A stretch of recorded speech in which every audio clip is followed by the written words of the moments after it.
어마무시한 정책이에요, 여러분들. 그게 6월 26일 날 회의를 거친다고 하는 겁니다. 상반기에 트럼프가 미웠죠. 근데 이제 하반기부터는 트럼프 때문에 웃게 될 가능성이 높아요. 자, 미국 은행의 국채거래 제한하는 자본 규제 완화 추진. 이걸 우리가 SLR 규제 완화라고 그러죠. 여러분들 SLR 규제 완화 대다수가 알고 계시죠? SLR 규제 완화 이제 회의에 본격적으로 들어가는데 요게 이제 언제 들어가냐면 6월 25일 오후 2시에 들어간다고 합니다. 6월 25일이면은 우리 한국 시간으로는 6월 26일 새벽 3시가 되겠네요. 그 개정안에 대해서 논의하기 위한 공개 회의를 개최한다고 발표를 했어요. SLR 규제 완화가 이제 6월 25일 북미 기준이고 26일 한국 기준으로 이제 새벽 3시죠.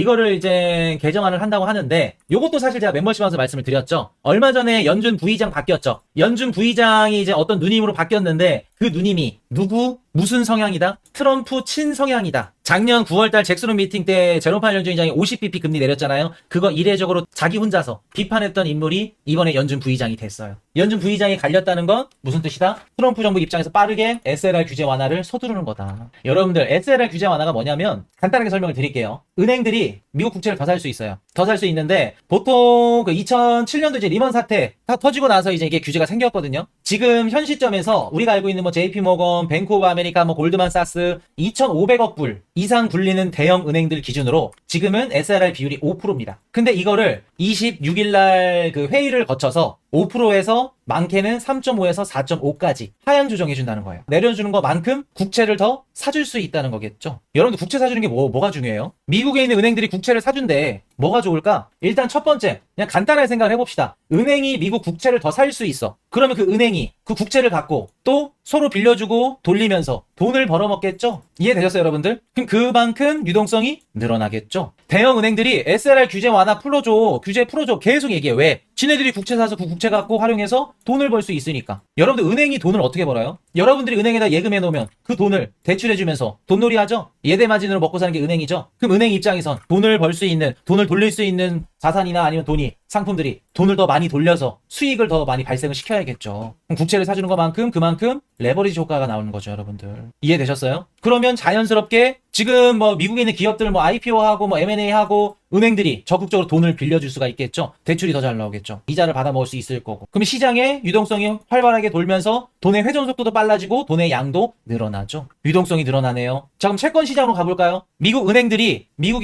재무가 찍어내는 국채를 사준대요. 미국의 국채 가격은 어떻게 될까? 야, 미국의 국채를 사주는 수요가 늘어나는 은행들이 미친 듯이 사겠네. 미국 국채 가격은 자연스럽게 올라가죠. 수요가 늘어나니까. 국채 가격이 올라간다는 건 국채 금리가 어떻게 된다는 거죠? 떨어지는 거네요. 코인이슈님, 베센트 재무장관이랑 트럼프랑 가장 하고 싶은 게 10년물 국채 금리 낮추는 거 아니었나요? 맞네요. 그럼 SLR 규제 완화 6월 26일 날 검토해가지고 본격적으로 시행되는 시점 이후부터는 국채 금리가 낮아질 수 있겠네요. 채권 시장에 안정화가 오겠네요. 채권 시장 안정화가 들어가면 연준은 어떻게 된다? 금리를 내려줄 수 있겠죠. 그리고 채권 시장 유동성이 들어가는 거고 국채 거래가 개선되고 유동성이 회복되면 채권 시장 안정화 이퀄 그 다음은 주식 시장 안정화 플러스 상승까지. 이해되셨나요, 여러분들? 자, 정부 차입 비용 가볼까요? 한번 볼게요. 재무부가 국채를 찍는데 미국 은행들이 국채를 더 사주네. 그럼 볼게요. 어차피 채권 가격이 높아지고 채권 수요자가 늘어난다 그러면 국채 금리를 많이 줄 필요 없겠죠? 채권 가격이 올라가면 국채 금리 떨어지는 거잖아요.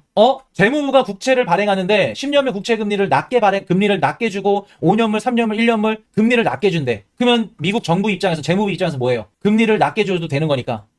재정 부담이 완화되네요. 금리가 낮아진다는 건 그만큼 만기 때 미국 정부가 이자를 적게 줘도 된다는 거니까. 트럼프가 얘기했던 재정 감소 정책이 그 일환 중에 한 가지가 SLR 규제 완화가 되겠구나. 이렇게 될 수 있겠죠. 그리고 여러분들 볼게요. 미국 국채를 통해서 또 뭐가 나올 수 있다? 이거는 우리 멤버십에서 배웠죠. 헤지펀드들 풍차 돌리기가 가능하죠. 작년 3분기 2분기부터 3분기 제니 옐런 누님이 10개 헤지펀드를 갖고 풍차 돌리기로 국채를 단기채를 갖고 돌렸죠. 시장의 유동성도 돈의 속도를 막 빠르게 돌려가지고 그게 나올 수 있다는 거예요. 헤지펀드 레버리지를 통한 구조적 불안정 증가 가능성. 물론 그렇게 헤지펀드를 풍차 돌리기 돌리니까 구조적으로 불안정 증가는 당연히 있겠죠. 리스크는 강화되겠죠. 이해되셨나요, 여러분들? 뭐가 좋을지? 요게 될 수 있다는 거예요. 그게 6월 26일 날 회의를 거친다고 하는 겁니다. 어마무시한 정책이에요, 여러분들. 한 가지, 그러니까 어떤 거냐면은 여러분들이 상반기에 트럼프가 미웠죠. 제가 트럼프가 당선되면 여러분들 울고 웃게 될 겁니다 말씀드렸었잖아요. 상반기에는 울었어. 트럼프 때문에. 왜? 허구한 날 관세 때린다 그러지.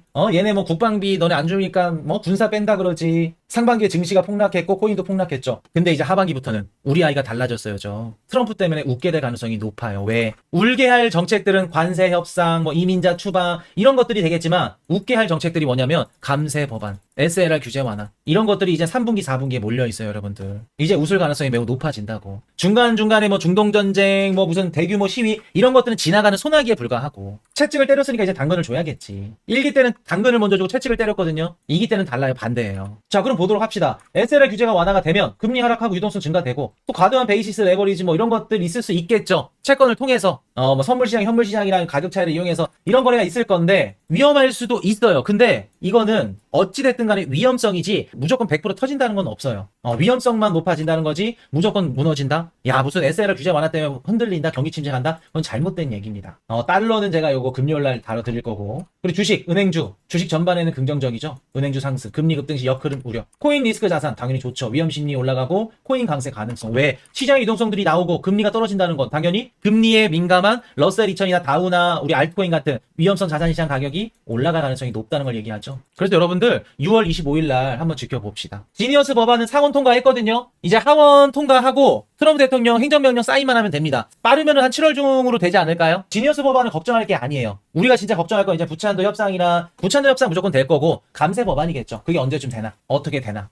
그거 지켜보시면 됩니다. 그래서 여러분들이 지금 보고 듣는 이런 지표들, 뉴스들 안 좋은 것밖에 없죠. 실제로 비트코인 가격도 어때요? 떨어지고 있고 조정이 나오고 있고 비트만 이래서 그러지 알트코인 갖고 계신 분들은 지금 박살 났죠. 인간지표 나오는 거 보면 알잖아요. 여러분들 방송 시작할 때마다 이제 막 자분들 들리잖아. 그 뜻이 무슨 뜻이냐면 물론 제가 밉고 제가 싫은 것도 있겠지만 본인 힘들다 얘기하는 거예요. 내가 손실 구간이 이렇게 크고 손절할 것 같고 너무 힘들다 얘기를 해주는 거라고. 인간지표가 틀린 게 하나도 없어. 당연히 힘들 수밖에 없죠. 근데 여러분들 가격만 보고 내 잔고만 보고 여러분들이 보시는 뭐 중동전쟁, 뭐 관세 협상 이런 뉴스들만 보면은 당연히 절망적인 것밖에 없어요. 근데 눈에 보이지 않는 물밑에서 어떤 것들이 일어나고 있고 온체인 데이터는 어떠며 고래들은 어떻게 들고 기관들 포지션은 어떻고 이런 것들을 알면 여러분들 속상하고 걱정하고 무서울 게 단 한 개도 없어. 그래서 아는 만큼 가져가는 거고 배우는 것만큼 가져가는 거예요. 이해되셨죠? 저희가 왜 코인 방송인데 뭐 경제를 배우고 정치를 배우고 왜 돈을 주고 투자를 합니까? 배웁니까? 배우는 이유가 여기서 나오는 거예요, 여러분들. 이해되셨죠? 포기하지 말라는 거 말씀을 드리고